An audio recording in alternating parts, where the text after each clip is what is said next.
Bonjour et bienvenue aux Assises européennes de la transition énergétique pour cette 18e édition sur le thème « Le champ des possibles pour les territoires ». Nous allons parler expertise autour des réseaux de chaleur et également un projet unique en matière de géothermie en France qui se déroule dans le cadre de ces assises et à Bordeaux précisément. Pour nous parler de ce sujet, deux invités. Monsieur Jean-Christophe Allué, bonjour. Bonjour. Vous êtes le directeur régional sud-ouest chez Cofeli. Exact. Et monsieur Arnaud Demange, bonjour. Vous êtes le responsable du business unit chez Storengy. Tout à fait. D'ailleurs, qui sont deux entreprises, deux filiales du groupe Engie, donc ex-GDF Suez, pour ceux qui ne suivraient pas l'actualité. On va parler réseau de chaleur, ça je viens de le dire, et de son actualité. Alors, je voudrais vous poser une première question qui est peut-être un petit peu simpliste, mais quel est l'intérêt pour une collectivité, un bailleur social ou une entreprise privée de se munir d'un réseau de chaleur et peut-être nous expliquer ce qu'est un réseau de chaleur, même si là on entre un petit peu dans la petite minute un peu pédagogique. Peut-être Monsieur Allué pour commencer. Pour moi, donc un réseau de chaleur, c'est un réseau qui distribue la chaleur un peu comme un réseau de radiateurs dans un immeuble, mais là c'est à l'échelle de la ville. Et donc c'est à la taille de la ville avec une production centralisée ou avec l'adjonction de plusieurs productions décentralisées. Et l'intérêt du réseau de chaleur, c'est qu'on rentre dans une économie orientée usage, c'est qu'on va mutualiser les besoins, qu'on va pouvoir utiliser des sources d'énergie qui ne sont pas exploitables à la seule dimension d'un immeuble et qu'on va pouvoir donc utiliser des énergies renouvelables. Là, ici, on parlera tout à l'heure de géothermie, ça peut être aussi les usines d'incinération qui vont fournir l'énergie, ça peut être des chaufferies biomasse, toute installation qui ne peuvent pas se faire à la seule dimension d'un immeuble. Donc c'est un outil de solidarité, c'est un outil d'aménagement et c'est un outil aussi de l'économie orientée usage, c'est-à-dire que chacun finalement fait l'usage au moment où il en a besoin de cette chaleur et quand il n'en a pas besoin, ce sont d'autres qui utilisent la même source. Donc en général, on a de meilleurs rendements, une meilleure utilisation des ressources primaires. Au-delà des avantages que vous venez de citer, il y a aussi un intérêt économique et financier pour les maîtres d'œuvre d'avoir ce type de projet de réseau de chaleur. Alors, il y a un intérêt économique qui est démontré parce que le principe, souvent, il est organisé sous forme d'une délégation de service public. Donc, c'est le délégataire qui va prendre en charge tous les investissements et tout en prenant en charge ces investissements, il va offrir un prix de chaleur plus avantageux que les solutions de référence.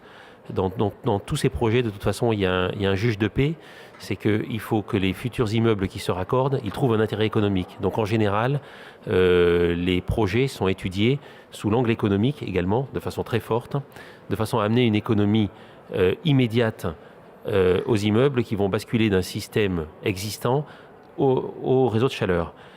Et cette économie, elle a vocation en plus à se conforter dans le temps, puisque en général, le réseau de chaleur, il est assis sur des énergies locales, donc il ne va pas être soumis aux aléas de tout ce qui est énergie fossile, qui sont soumises aux aléas des prix aussi. Aux aléas des prix. Et comme c'est des objets sur lesquels on investit, en fait, on a des coûts fixes qui sont amortis dans la durée, et donc ceux-là, ils sont vraiment fixes dans la durée également.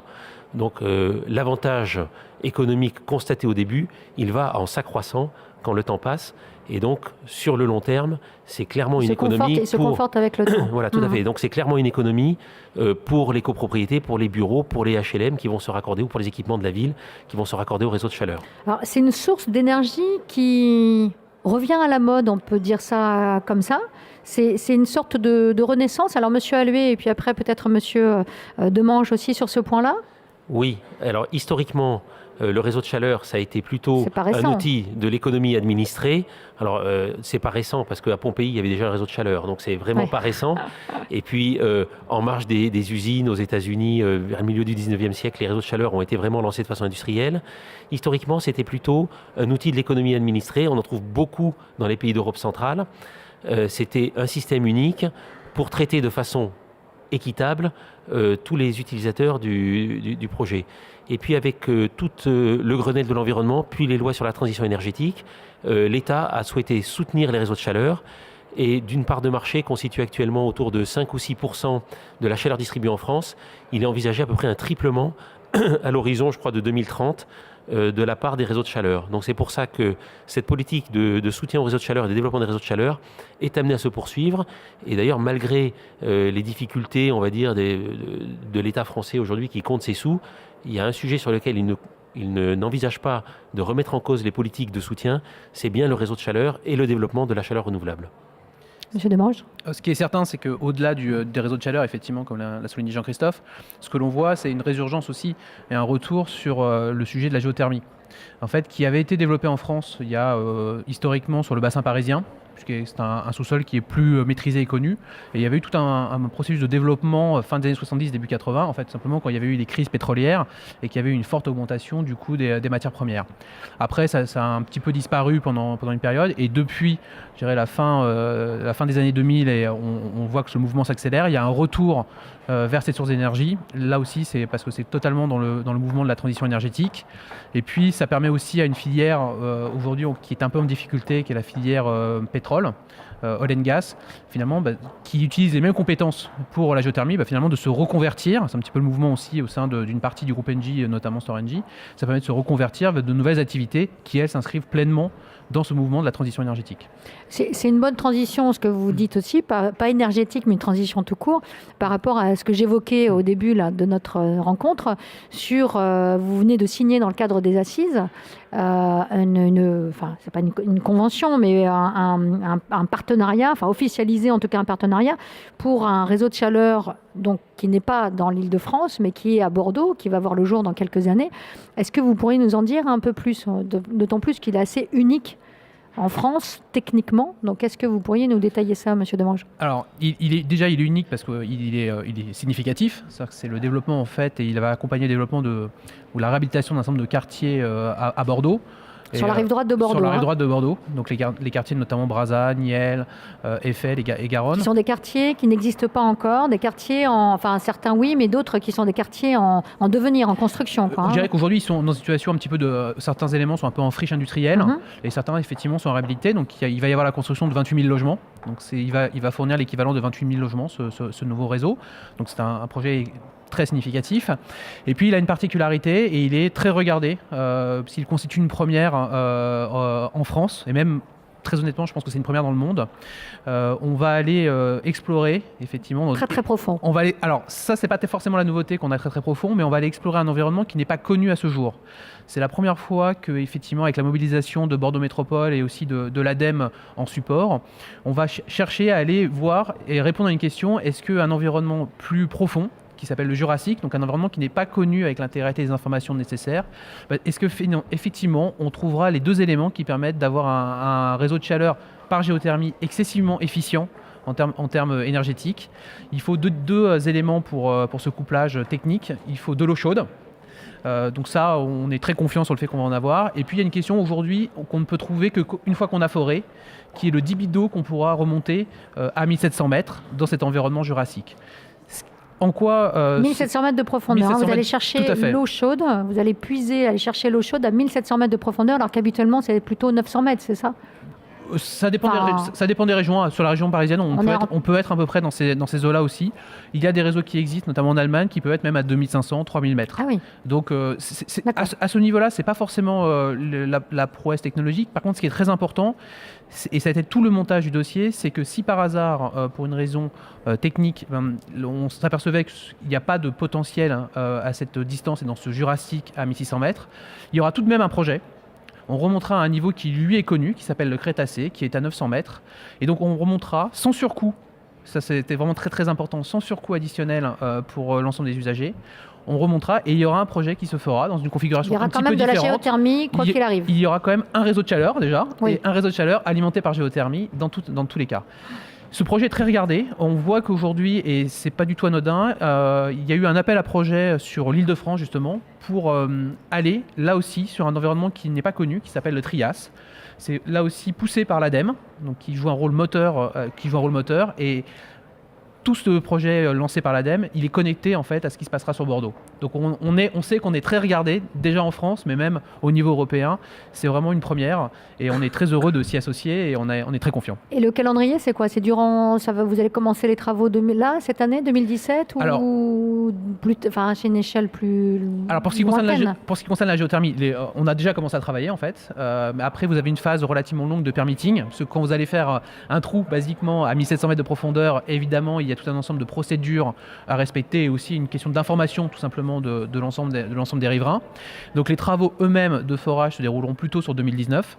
Mais pour être prêt en 2019, on est en train déjà de commencer à travailler entre les équipes de Engie Cofeli, et donc les équipes de Jean-Christophe et les équipes de Storengy.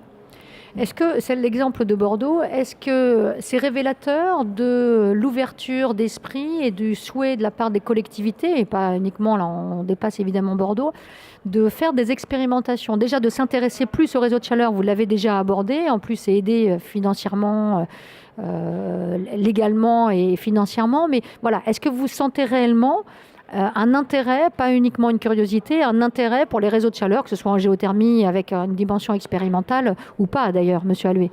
Alors, toutes les collectivités ont fait un plan climat. Elles ont toutes leur agenda 21, ou en tout cas les plus grosses. La ville de Bordeaux, bien sûr, n'est pas en reste et n'a pas été la dernière à le faire. Donc il y a un plan climat qui prévoit effectivement d'aller de plus en plus vers une ville en autonomie au niveau de son énergie. Donc le réseau de chaleur est un vrai sujet pour traiter cette autonomie énergétique. Donc la ville de Bordeaux a un plan de développement des réseaux de chaleur, enfin la métropole, pardon, oui. Bordeaux Métropole a un plan de développement. 28 communes dont celle de Bordeaux. Je ne suis pas le plus habilité à en parler, mais en tout cas, en tant qu'observateur et intéressé, je vois que là où il n'y a pas encore de réseau de chaleur, de toute façon, les études de faisabilité sont en cours. Dans le cadre de la métropolisation, cette compétence a été transférée par la plupart des communes de la métropole à Bordeaux Métropole, ce qui fait que Bordeaux Métropole a effectivement maintenant une équipe très très aguerrie pour le faire, là où des communes, des fois qui étaient seules face à un problème de réseau de chaleur, pouvaient avoir des difficultés à instruire ce type de dossier. Donc il va y avoir aussi une professionnalisation, je dirais, de l'administration de Bordeaux Métropole et donc de l'administration au service de toutes les communes de Bordeaux Métropole pour pouvoir mettre en place ces dossiers. Donc je suis très optimiste sur le fait qu'il va y avoir beaucoup de nouveaux dossiers parce que, comme je l'ai dit avant, c'est quand même un sujet d'importance et d'intérêt général. Monsieur Demange, ça sera ma dernière question par rapport à ce que vient de dire Monsieur Allué. C'est vrai qu'il y a des collectivités qui sont intéressées par des réseaux de chaleur, mais qu'ils abandonnent par manque de compétences en interne ou par manque de technicité ou après peut-être par peur du coût que ça représente ou est-ce que ça a été longtemps un frein? Après, les freins psychologiques, c'est pas dans l'air du temps, etc. Est-ce que vous l'avez ressenti, ça? Je pense qu'en fait, un des éléments fondamentaux, c'est qu'on est dans un monde où on dit effectivement que l'énergie va être de plus en plus décentralisée. Et finalement, quelque part, le réseau de chaleur est un petit peu une exception, où c'est plutôt un mouvement inverse, où on recentralise une partie de la production pour qu'elle soit plus efficace. Et je pense que le point fondamental, c'est que tout le monde a vu ce que Jean-Christophe a expliqué, à savoir en collectivisant la production, en fait, vous poussez les gens à consommer moins et il y a moins de déperdition. Et ça, c'est un phénomène majeur. Donc, je pense, c'est pas uniquement français, c'est européen et même mondial. Moi, j'ai un exemple. On travaille actuellement sur un projet de réseau de chaleur en Chine, à l'autre bout du monde, et ils ont des problèmes ils ont des problèmes écologiques excessivement importants. Et une des voies fondamentales pour eux, pour permettre de réduire les problèmes d'écologie et les problèmes de pollution, basiquement, qu'ils ont, c'est aussi le réseau de chaleur.